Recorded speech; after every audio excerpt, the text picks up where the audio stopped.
우리 성도님들이 열심히 기도해 주신 가운데 2주간 동안 동국권 선교 여행을 잘 마치고 간밤에 먼저 돌아왔습니다.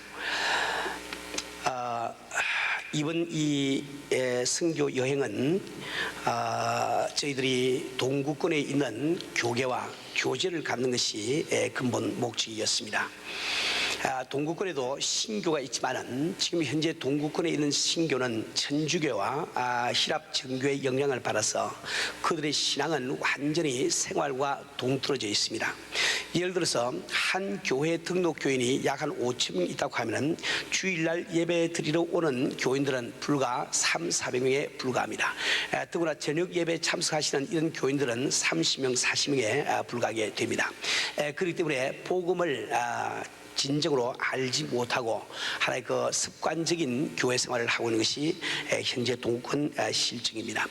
이런 그 동국권에 저희들이 참다운 복음을 전하기 위해서는 그 교회 지도자들과 그 교계 그와 우리가 연관을 맺어야 되겠는데, 그 연관을 맺을 목적으로 저희들이 이번에 동국권 선교 여행을 하게 되었습니다.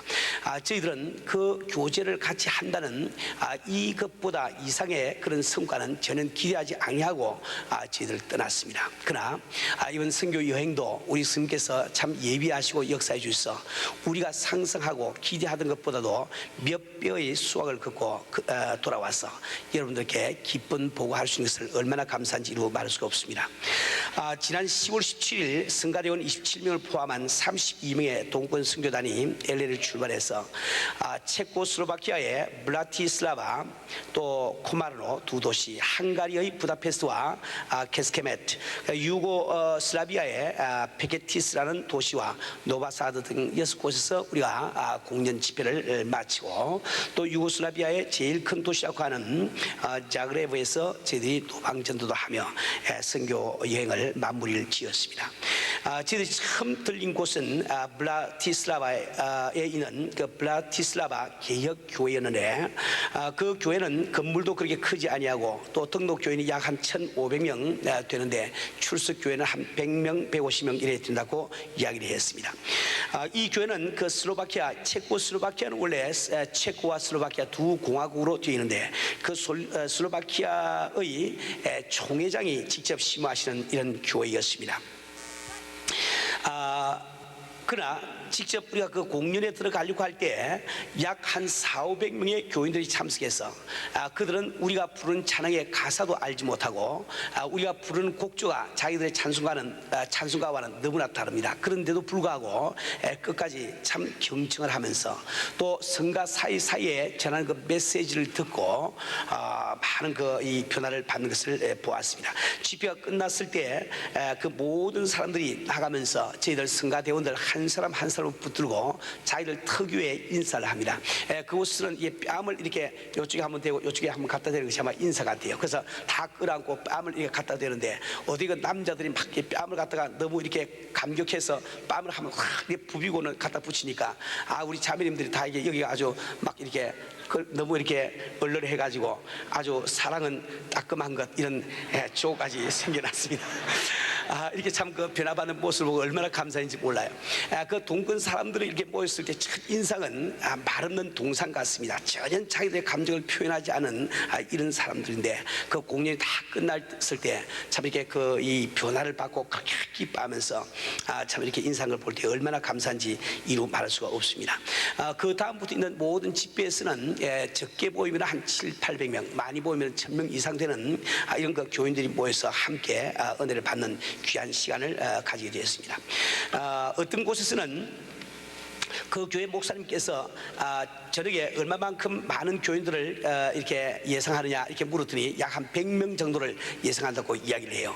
그런데 직접 그 공연 시간이 되었을 때 마치 그 동네 모든 사람들이 교회로 몰려오는 것처럼 아주 이 골목 저 골목에서 사람들이 정장을 하고 쏟아져서 나온 것을 볼 때 참 그 교회 목사님도 감격하시고 우리 대원들도 감격하면서 집회를 계속했습니다. 어떤 곳에 갔더니 어떤 곳에서는 이렇게 비가 올 뿐만 아니라 또 그 교회에서는 목사님이 영어가 잘 통하지 않아서 우리 홍 목사님이 가서 집회를 한다고 이야기했을 때 그걸 잘못 아마 이해를 했던 모양이에요. 그래서 그 집회를 위해서 어떤 준비를 했냐고 물어봤더니 지난 주일날 교인들에게 광고 한 대 불과하다고 그래요. 그래서 몇 명쯤 오겠습니까? 그랬더니 보통 저녁 예배 한 30명, 40명 오니까 아마 한 40명 올 것이라고 이렇게 이야기를 합니다. 그런데 마침 그 교회에 바로 옆이 광장이 되어서 저희는 그 집회하기 한 15분 전에 전 성가대원들이 나가서 그 광장에서 찬양을 불렀어요. 불러더니 막 그 사람들이 모였습니다. 그 모였던데 그분들에게 참 짧은 그 나라 말로 몇 시부터 우리가 공연하니 같이 교회로 가자고 이야기할 때 그 많은 사람들이 다 따라 들어와서 결국 한 700~800명을 모시고 우리가 집회를 하게 되었습니다. 그 각 나라를 다니니까 말을 제대로 배울 시간이 없죠. 버스를 타가면서 잠시 인사말도 배우고 이렇게 하니까 아주 그 재미있는 일도 참 많이 있습니다.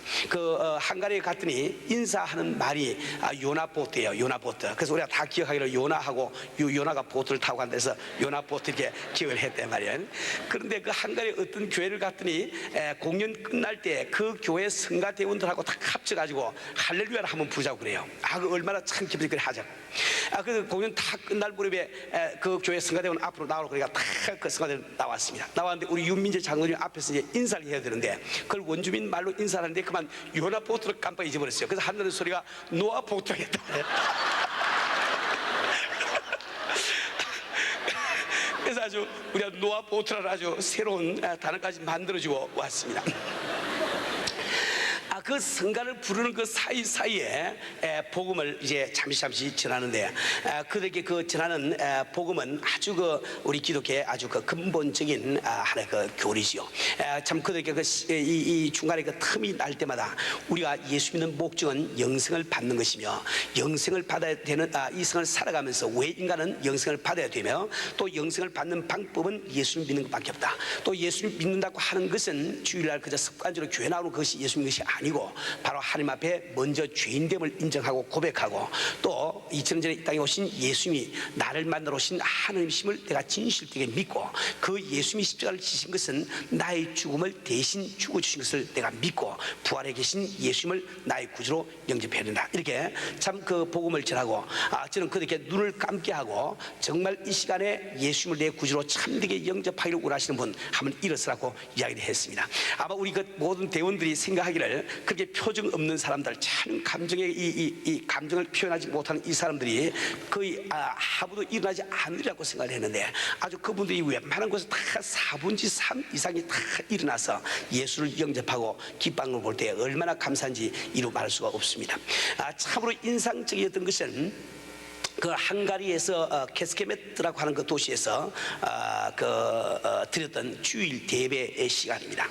마침 이 주일 대배를 그곳에서 보내게 돼서 저희들이 다 참석해서 특수를 부르고 제가 설교를 하게 되었습니다.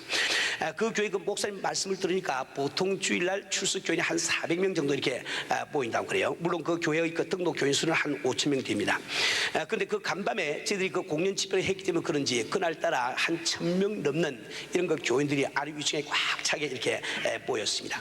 그 예배 형식은 아주 이게 생기가 없는 이런 거 하나의 그 의식화된 이런 그 예배지요. 그런 그 예배를 쭉 계속하고 있다가 드디어 설교 시간이 되었습니다.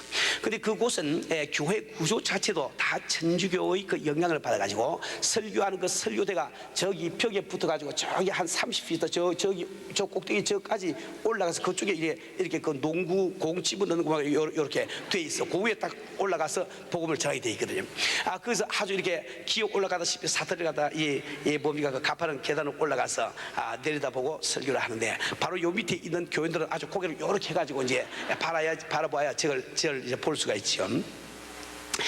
한 40분 가까이 설교를 하는데 아마 저는 그분들의 그 눈망울을 평생 가도 잊지를 못할 거예요.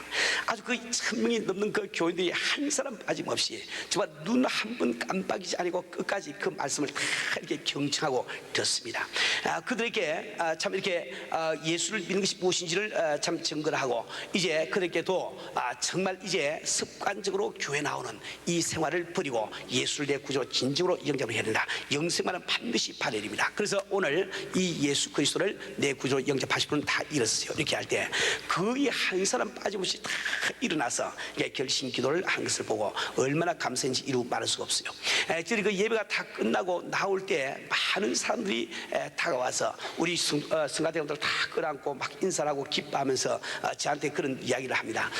많은 사람들이 아주 이렇게 울어서 눈이 아주 빨갛게 이렇게 충혈이 돼서 얼굴이 빨갛게 상기화돼서 저한테 와서 이 숨을 빨갛게 몰아쉬면서 이렇게 이야기를 합니다.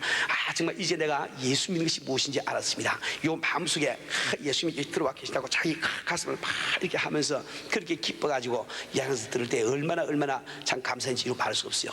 그 교회 목사님 사모님이 저한테 와서 그런 이야기예요.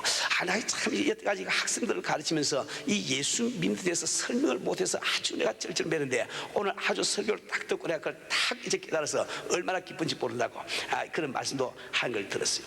예배가 끝난 다음에 그 교회 목사님들과 장로님들이 함께 모여서 저와 몇 분을 특별히 초대해서 이제 차를 대접하는데 그 차를 대접하면서 그 많은 그 종교 그 지도자들이죠. 그 교회 지도자들이 그런 말씀하세요. 우리가 지금 꼭 배워야 되는 것이 당신들이 예배 드리는 그 분위기다. 지금 독일 교회나 네덜란드 교회 같은 데서 자기들 도와주려고 하는데 그들은 교리적으로 도와주려고 하는데 우리는 교리적인 도움이 필요한 것이 아니라 바로 당신들이 예배 드리는 것처럼 그렇게 뜨겁게 좀 살아있는 이 예배를 드리는 것을 우리가 참 배우려고 한다. 이런 이야기를 이후동성으로 하는 것을 들었습니다.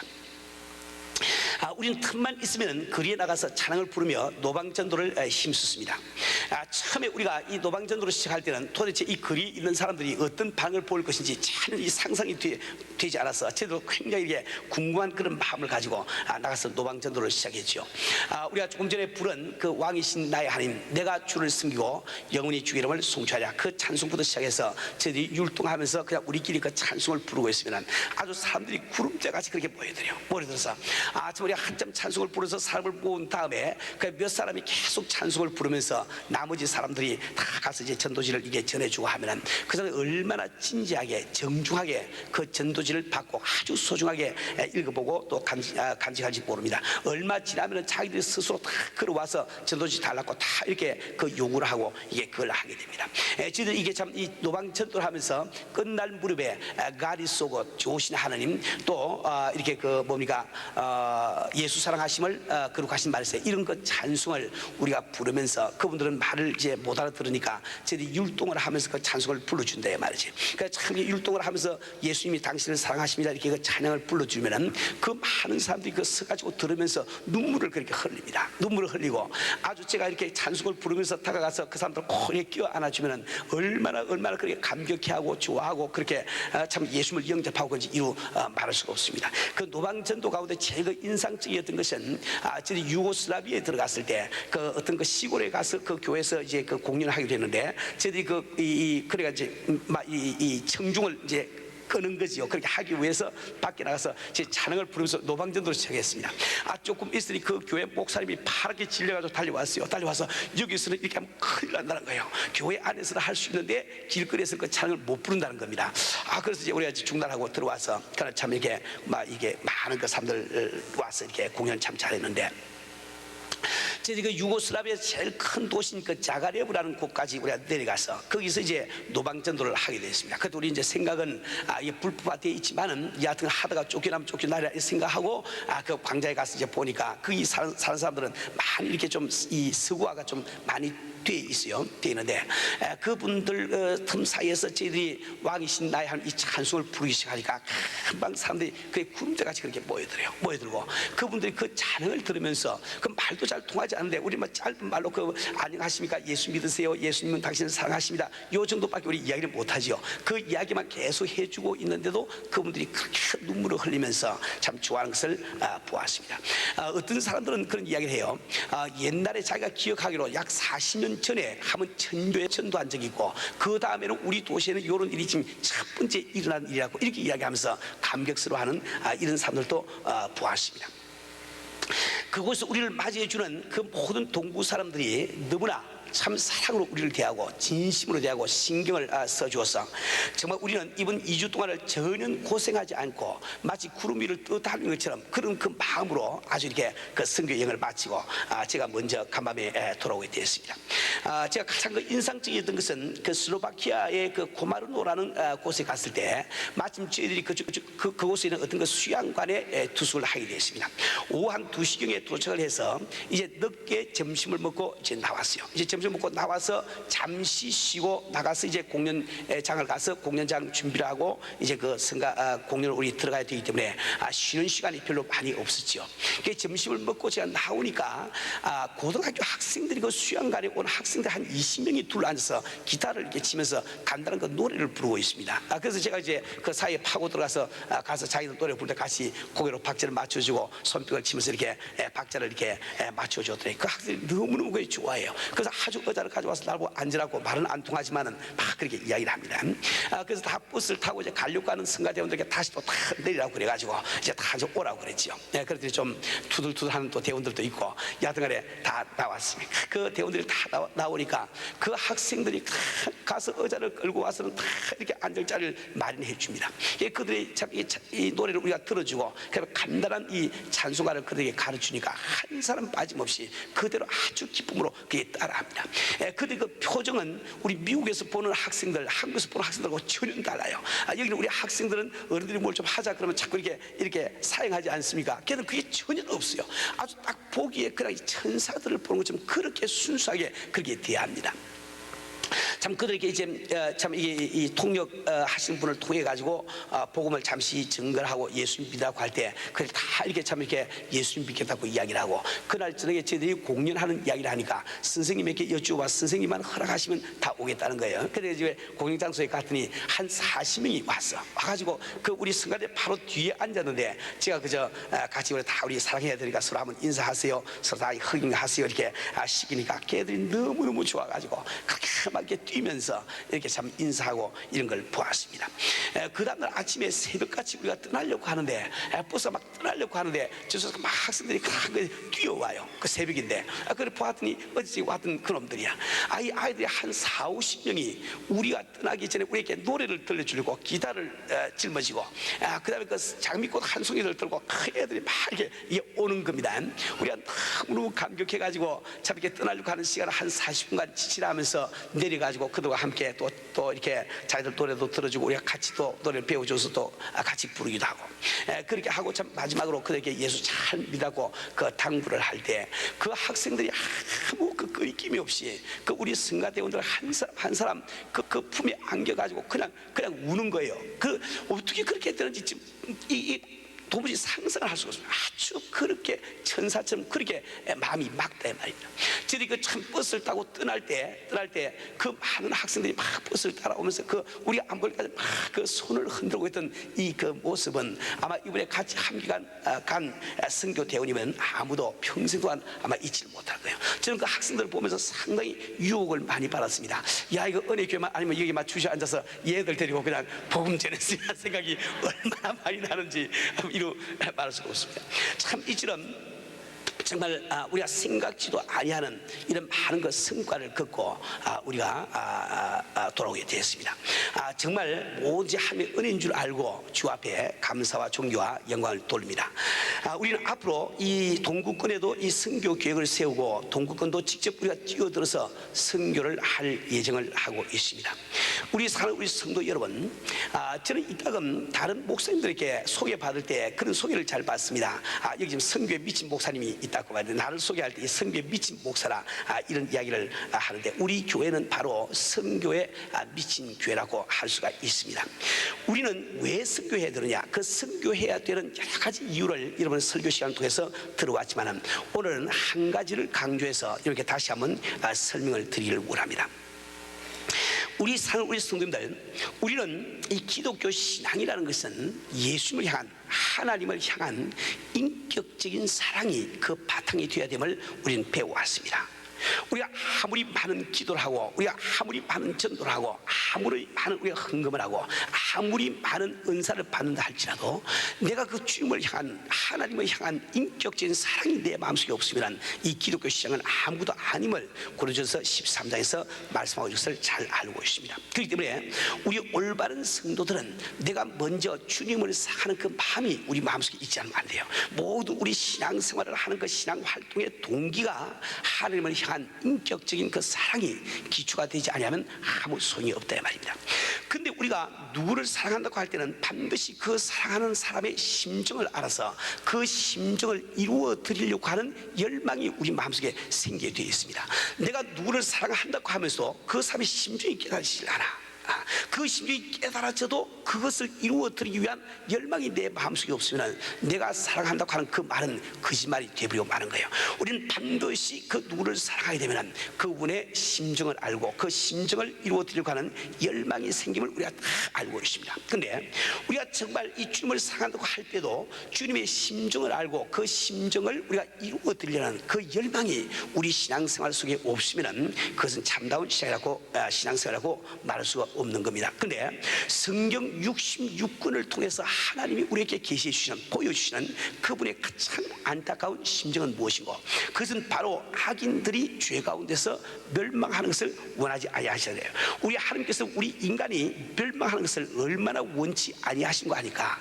부족함이 없는 영광 가운데 거하시는 우리 하나님이 육신을 입으시고 이 땅에 오셔서 자기 자신이 죽음을 경험해 가면서까지도 우리를 구원해 주기를 원하시단 말이에요. 우리 성도들, 저는 은혜를 받은 후에 성경을 열심히 읽으면서 오늘 본문 말씀에서 굉장한 제가 감동을 받은 적이 있습니다. 예수님께서 인류의 죄를 담당하시기 위해서 십자가를 지려고 이제 예루살렘에 입성하였습니다.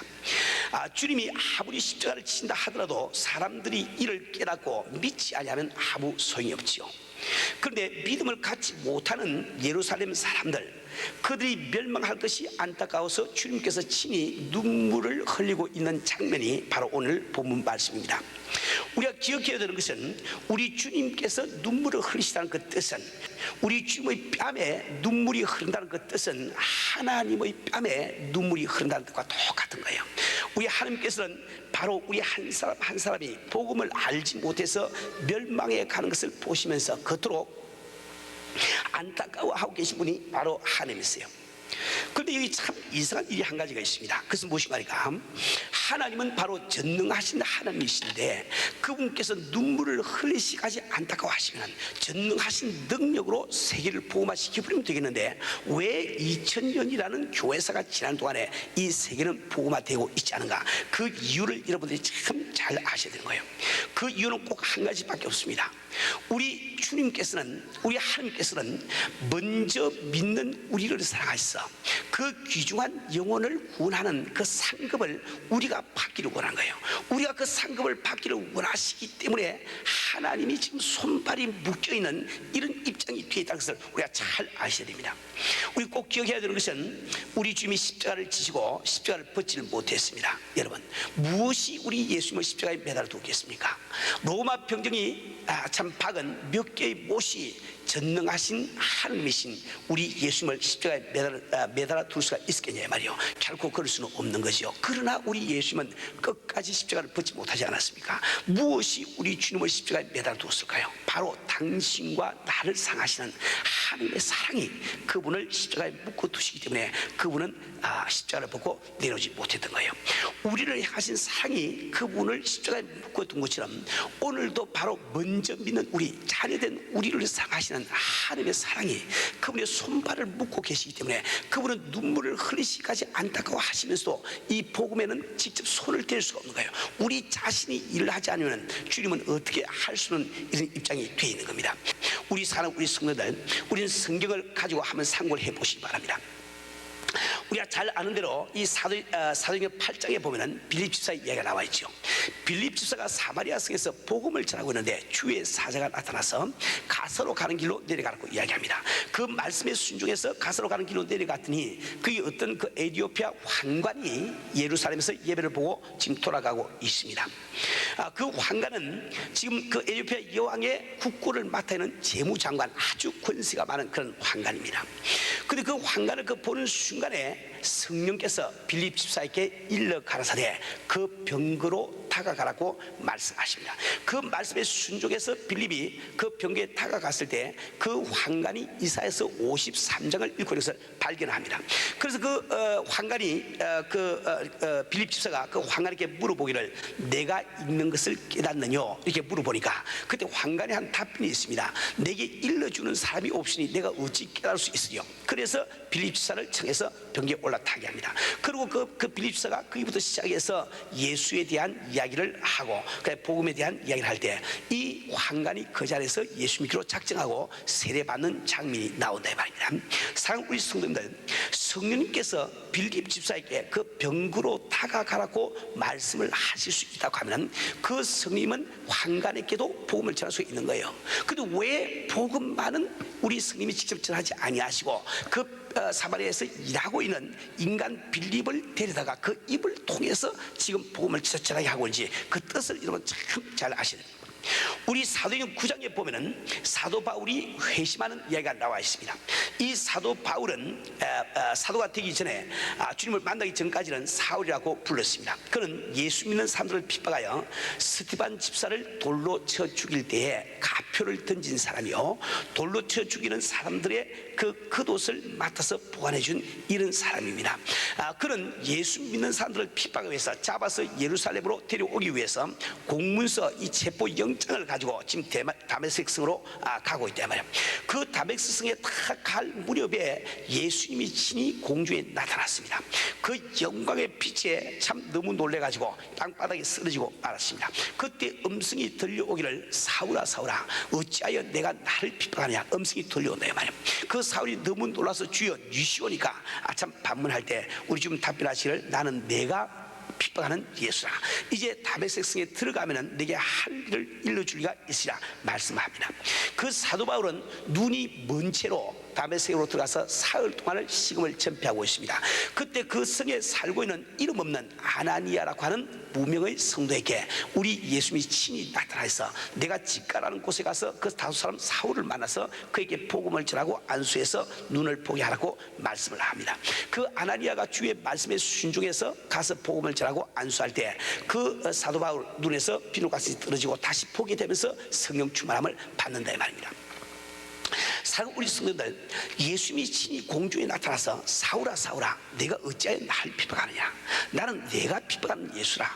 내가 다메섹 성에 들어가면 할 일을 일러주리라 모든 말씀을 하시는 그 예수님께서 왜 내가 나를 믿어야 구원을 받는다 이 말씀만은 못하시고 인간 아나니아에게 계시하여서 아나니아를 통해서 말씀을 전하게 하려 말이요. 우리 하나님께서는 먼저 믿고 있는 당신과 나를 사랑하여서 그 귀한 영혼, 천하보다 귀한 영혼을 구원하는 상급하는 상한 자녀들이 받기를 원하기 때문에 그 하나님의 뜻 때문에 예수님도 그 말씀을 못하시게 되는 거예요. 우리 이 사도행전 10장에 가보면 고넬료 가정의 이야기가 나와 있는데 이 고넬료라는 사람은 원래 로마 사람으로서 백부장입니다. 그는 유태교에 개종해서 할례는 받지 않았지만은 그는 참 이렇게 하나님을 경외하는 사람이라는 이러한 그 칭호를 듣고 있습니다. 이 사람이 기도와 구제에 힘을 쓰면서 어느 날 하루 오후 3시 기도 시간에 오후 3시 기도 시간에 기도를 하고 있는데 그때 환상이 열리면서 주의 사자가 나타납니다. 천사가 나타났단 말이에요. 그 천사가 이 고넬료에게 계시하기를 내가 지금 요바에 가서 베드로라는 사람을 데려다가 모시다가 그 사람의 말을 들으라고 이야기를 합니다. 이 고넬료가 순종해서 사람들을 보내서 베드로를 모시고 와서 그 베드로를 통해서 복음을 들을 때 성령께서 모든 듣는 사람에게 임한 기록을 우리가 잘 알고 있습니다. 여러분, 정말 천사가 고넬료에게 나타나서 내가 요바에 가서 베드로라는 사람을 불러와서 그 말을 들으라 이 말씀을 할 수 있으면 그 고넬료에게 네가 예수 믿어야 구원받는 이 말씀 능히 할 수 있는 거예요. 왜 그런데 그 말씀만은 친히 천사가 하지 아니하고 인간 베드로를 불러서 인간의 입을 통해서 복음이 전해지게 하고 있는가? 바로 나와 당신을 향하신 하나님의 사랑이 바로 우리가 그 영혼을 구원하는 그 상급을 받게 하시기 위해서 그분이 속수무책 이 손발이 묶여있기 때문에 말입니다. 우리 이 사실을 참 잘 알입니다. 오늘도 바로 마찬가지입니다. 바로 오늘 바로 살아계신 우리 예수님이 LA 상호에 나타나서 갑자기 나타나서 나를 믿어야 구원받는다 함을 외쳐보세요. 안 믿는 사람 누가 있겠습니까? 다 믿을 거라 말입니다. 지금 성령께서 오늘 안 믿는 사람들의 마음을 감동 감화시켜서 믿게 만들어 보세요. 그걸 구역할 자가 세상에 누가 있겠습니까? 오늘 모스크바 상공에 청문치사가 나타나가지고 불법만이 휘두르면서 이놈들아 예수 안 믿으면 다 지옥 가면 해보세요. 엎드려서 회개하고 야단 법석 나죠. 근데 왜 그렇게 하지 아니하고 우리에게 딱 끝까지 이르러 정의되라고 말씀하고 있을까? 바로 우리를 사랑하시는, 나를 사랑하시는 그 하나님의 사랑이 바로 그분을 속수무책으로 만들고 있는 겁니다. 우리 사는 우리 손들, 우리는 바로 이 사실을 참 잘 아는 거예요. 우리가 지금 선교하려고 애를 쓰는 그 이유가, 우리가 전도하기 위해서 애를 쓰는 이유가 바로 그게 있습니다. 우리는 바로 주님을 사랑하기 때문에 그분의 심정을 알고, 그분의 심정을 알기 때문에 어떻든지 그분의 심정을 이루어드리려고 우리를 애를 쓰고 있는 것이요. 우리 사는 우리 손들, 우리 어제 아침에 참 11명의 우리 선교 단원들이 소련을 향해서 떠났습니다. 유럽에서 우리 홍승은 목사님을 중심으로 해서 또 4명이 더 들어갈 거예요. 총 15명이 3주 동안 우리 선교 활동을 하다가 11명이 그곳에 남아서 우리를 대신해서 그곳에서 선교 활동을 계속하게 될 거예요. 저희들은 참 지난 그 7월달에 소련에 들어가서 복음을 전하고 그 예수 믿는 사람들이 저희를 붙들고 하던 말을 기억합니다. 선생님 빨리 돌아오세요. 빨리 안 돌아오시면 우리 예수 못 믿습니다. 우리 예수 믿기로 작정했지만 예수님 우리가 뭔지 몰라요. 그래서 선생님이 안 돌아오시면 우리 예수 못 믿습니다. 그래서 빨리 와달라고. 그게 참 이렇게 그 강권하던 그들의 그 표정을 지금도 잊을 수가 없는 거예요. 그래서 우리는 참 이게 11명의 선교 단원을 어제 우리가 보냈습니다. 참 어려운 곳이지만은 이 선교를 하기로 원한 거죠. 앞으로 이 동구권도 여러 가지 선교 계획을 세우고 저희들이 나왔습니다. 앞으로 여러 가지 일을 우리가 함께 일을 해나가야 되겠는데, 이런 그 선교에 먼저 우리가 반드시 해결해야 될 한 가지 문제가 있어요. 그것은 바로 본교회를 부흥시키는 겁니다. 우리가 잘하지 않고는 이 엄청난 선교 사업을 감당할 길이 없습니다. 오늘까지 역사하신 우리 주님께서는 반드시 우리를 통해서 역사하시켜서 우리가 믿는데, 우리가 힘을 기르지 않고는 어떻게 할 수가 없다 말이에요. 그래서 우리는 이 교회의 성장이라는 것이 얼마나 지금 급박하고 필요한지 이루 말할 수가 없는 겁니다. 우리 사는 우리 순들, 오늘까지 우리는 지금 3,000명의 이 교회 성장 목표를 세우고 우리가 기도를 하고 있습니다. 기도를 하고 있는데 왜 지금 3,000명을 이루지 못하고 있을까요? 딴 데 이유가 없습니다. 우리 지금 교인들 가운데 이 3,000명 기도 목표를 놓고 열심히 기도한 분들이 계세요. 또 이 3,000명 참 기도 목표 이루어지기를, 우리 교회가 3,000명으로 자라기를 열심히 바라는 이런 사람들도 많이 있습니다. 또 안전체로 왜 우리 교회는 3,000명 지금 목표가 달성되지 않을까, 우리를 분석하고 있는 사람도 많이 있어요. 이 3,000명 목표를 세우지만은 지금 1년이 다 가간 지금 현재 우리 출석 교인들이 약 1,600명밖에 안 되는 이 사실을 보고 또 실망하는 사람들도 많이 있단 말이에요. 그런데 직접 나가서 이 교회 성장을 위해서 전도하려고 하는 사람이 없어. 이것이 우리 실패의 원인인 거예요. 하나님은 바로 이 시간 나를 사랑하시기 때문에 나를 통해서 전도가 이루어지기를 원합니다. 다른 사람 통해서 전도가 이루어지기를 바라지 마세요. 다른 사람 통해서 이 교회가 성장되기를 바라지 마세요. 그런 비생산적인 이런 선도가 되면 안 됩니다. 바로 우리는 주님의 심정을 알고 그분께서 바로 나를 사랑하시기 때문에 지금 손발이 묶이는 이 사실을 알고 내가 나가서 전도할 때 이 교회가 성장되는 것이 남이 전도해 주기를 바라면 안 된다. 남이 교회 성장시키기를 바라면 안 된다 말이에요. 교인들 가운데 가장 어리석은 참 교인이 왜 이 목표를 세워놓고 성장이 되지 않는 거, 그이 낭망하고 실망하는 순간 제일 어리석은 순간입니다. 낭망하는 그 시간에 나가서 전도하세요. 낭망하는 그 시간에, 실망하는 그 시간에 나가서 전하라 말이요. 그럴 때 주님이 역사하시고 우리 교회를 성장시켜 주실 것을 우리가 믿습니다. 우리 손들, 우리는 지금 이번 주말에 참 이 기독 연예인 찬양과 감정의 밤을 우리가 참 이 계획을 하고 열게 되는데, 이런 행사를 계획하는 이유가 바로 여러분들로 하여금 전도할 수 있는 기회를 드리기 마련하기 위해서 이런 그 행사를 우리가 준비를 하고 진행을 하게 되는 것을 꼭 기억을 하기를 바랍니다. 우리 기독 연예인들이 와서 노래를 부르고 간증하기 때문에 나 가서 그 노래 들어보고 간증 듣고 어려봤자 이렇게 생각하면 안 되는 거예요. 여러분에게 바로 전도할 수 있는 그 기회를 마련하기 위해서 이런 행사를 계획하고 일을 지금 하고 있는 겁니다. 왜 그런가? 불신자들에게 복음 듣기 위해서 교회 가자 그러면 부담감을 잘 오지를 않습니다. 그런데 연예인들 노래 들으러 가자면 잘 와요. 그 지난번에 한번 해보니까 이 위층까지 다 차서 나중에 저 계단까지 사람들 다 앉았단 말이에요. 그게 많은 사람들이 온다 말입니다. 그렇게 그들이 다 오기 좋아하기 때문에 우리 그런 기회를 만들어서 여러분들로 하여금 전도할 수 있는 기회를 만들어 드리고, 그것을 계기로 해서 그 사람을 참 복음화시키고 또 교인으로 만들어서 함께 선교에 동참하게 하는 것이 교회가 아니에요. 우리 성들은 사랑하시는 주님의 심정을 꼭 깨닫고 이 시간 바로 구체적으로 생각을 하세요. 앞으로 두고 장차 큰 일 할 생각하지 마시고 바로 오늘 할 수 있는 일을 오늘 하세요. 제가 우리 신학생들에게 방학 될 때마다 그런 권고를 합니다. 신학생들에게 방학 들어갈 때 이번 방학도 안에 뭐하고 막 잔뜩 너무 계획을 세우지 말아라. 왜? 잔뜩 계획 세워놓고 그 이루는 사람 한 사람도 없어. 한 가지도 못한다 말이야. 이번 방학도 안에 조직 신학하고 뭐 히라보 좀 공부하고 뭐 교회사 좀 공부하고 한국 교회사도 좀 공부하고 뭐 성경도 빼똑하고, 이 잔뜩 계획 세워놓은 사람 치고 하나도 못합니다. 근데 한 가지만 계획 세운 사람은 그 일이라도 하고 만다 말이에요. 그러니까 여러분 장차 참 하늘나라 그 나라와 그 일을 위해서 일할 꿈만 갖지 마시고 바로 오늘 이 시간에 나는 어떤 영혼을 주님 앞으로 인도할 것이 구체적으로 생각을 하세요.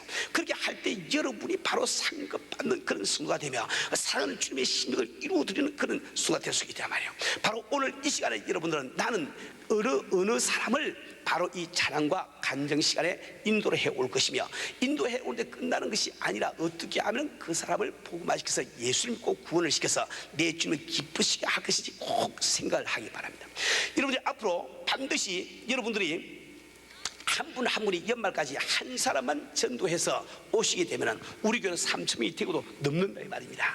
아주 쉽다 이 말이에요. 어렵게 생각하지, 남이 해주길 바라지 마시고 나를 향하신 주님의 상을 깨닫고 내가 움직일 줄 아는 이런 적극적인 성도가 되어야 됩니다.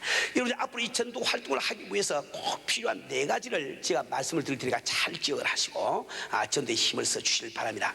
제일 첫 번째로 전도하기 전에 여러분 스스로가 복음의 가치를 모르면 전도가 안 됩니다. 그래서 반드시 이 전도하러 하기 전에는 묵상 기도를 하세요. 기도를 하시면서 이 복음의 가치가 무엇인지, 나 같은 죄인이 예수만 믿으면 영생을 얻을 수 있다는 이 복음의 가치가 무엇인지, 이 복음을 우리에게 허락하시기 위해서 우리 주님이 십자가를 지시고 고난당하신 이 놀라운 사실이 무슨 뜻을 갖고 있는지, 이 복음의 귀중함을 내 마음속에 느끼게 돼요. 복음 소리만 들어도 가슴이 울렁거리는 이런 그 마음이 되지 않고는 전도를 제대로 할 수가 없다 말입니다. 두 번째로 우리가 꼭 기억할 것은 전도 대상자를 먼저 사랑하도록 하세요. 우리는 그 전도 대상자를 예수님께 만들 재료로만 생각하지 마시고 그분이 예수를 믿거나 안 믿거나 먼저 사랑할 수 있는 이런 마음을 가져야 돼요. 내가 그분을 진정으로 사랑을 하게 되면은 그분에게 가장 좋은 것을 주기를 원하기 때문에 끝까지 포기하지 않고 좌절하지 않고 전도할 수 있는 그 힘이 생깁니다. 그뿐만 아니라 그 사람에게 무리 없이 접근할 수 있는 그 방법을 자연적으로 내가 알게 된단 말이에요. 우리는 반드시 이웃을 사랑하기 때문에 복음을 전도할 수 있는 이런 사람이 되어야 되는 겁니다. 그러지 않게 되면은 여러분들은 자기의 능력을 과시하거나 자기의 언변을 과시하거나 이것밖에 안 되는 거예요. 그래서 주님이 역사를 못 하신다. 세 번째로 여러분 꼭 기억할 것은 전도는 살을 찢어주고 피를 흘려주는 희생과 헌신이 없이는 불가능한 것을 꼭 기억하세요.